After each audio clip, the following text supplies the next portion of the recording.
Hi, welcome to Bolton. We're at the official press launch of Ironman UK, which for the first time is being held in the gloriously sunny city of Bolton, having moved from Sherborne in Dorset. I'm joined by Martin Holden. Martin lives locally in Wigan and is one of the few people who's actually been out and ridden the course, the bike course we're talking about, which was only announced about a week or so ago, actually, on Tri247. So, Martin, thanks for joining us today. I believe this is going to be your third Ironman event, and before we talk about the course, you also made a promise to your wife that you wouldn't be doing an Ironman this year. Can you tell us about that? Yeah, after the last couple of years, and I didn't finish last year through a chest infection on the day, I promised my wife that was it. I was going to give it a rest for a couple of years, and then the Ironman UK team announced that the course was going to be held in Bolton. And my wife just turned around and looked at me and said, "You better get signed up then," because she knew that I wouldn't be able to resist, and it was something that I wanted to do, so it was perfect for me. Perfect. Good, and I guess the family can all come out and support because they're only a mile or so away from the bike course. Yeah, that's right. The bike course tricks through Standish, and it's perfect viewing location along there, and the family will be up there supporting me all day, I hope, along with other people. Cool. Let's talk a bit more about the bike course, because that's really the thing in an Ironman that takes the most time and is the thing that most people are concerned about. You've actually been out and ridden the course. Can you talk us through it, what the hills are like, and maybe how it compares to Sherborne for people who've done that before? Yeah, I think overall there don't seem to be as many hills as Sherborne, but the hills that are in there are very much steeper and very much longer than the Sherborne ones. The first one comes within a mile of transition. 2-mile climb up Sheep House Lane.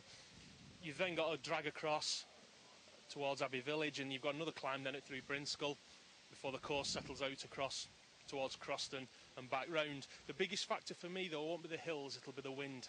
If it's a very windy day like it was last weekend, it's going to be a very, very tough course because the wind could be in your face for a good 20-30 kilometres of each lap. Yep. So it's a tough course if the wind gets up.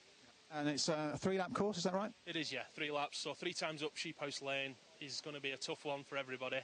I suppose that's what Ironman UK is all about, having a very tough bike course, and I'm delighted with the way they've organised it, to be honest. Yeah, Ironman UK been it's not one of the fastest courses on the circuit, but that seems to be how the organisers like it, and the athletes seem to like it that way too. And going back to the bike and the course, any particular advice on gearing, or can you get by on the normal gearing, or do people need to be looking for those big cogs on the back to actually get up the hills? I think it depends what kind of rider you are, really. If you do struggle on the hills, then get a big cog on and make it easy for yourself, because the third time round it's going to be tough. If you like riding the big gears, then you can get up on there in a normal gearing without any problems, really. It's just what's down to you, really, and what's personal preference on the day, really. But if you're not strong on the hills, go for a bigger cog. Yeah. And that's the uphills. What about the downhills? Because obviously what goes up must come down. Is there any sort of big or fast downhills, or any particular corners people need to know anything about? Yeah, there's a very big downhill, obviously, off Belmont, off Rivington there, straight down. And we did it last weekend, and we were sort of touching 50 mile an hour on the way down. So it's a good. And on race day, you get on the tri-bars, you can have a good fly down there, really.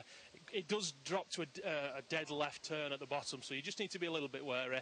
But once you get on that top road, if the wind's behind you, you've got 5 miles of good recovery and good tailwind, so it could be good.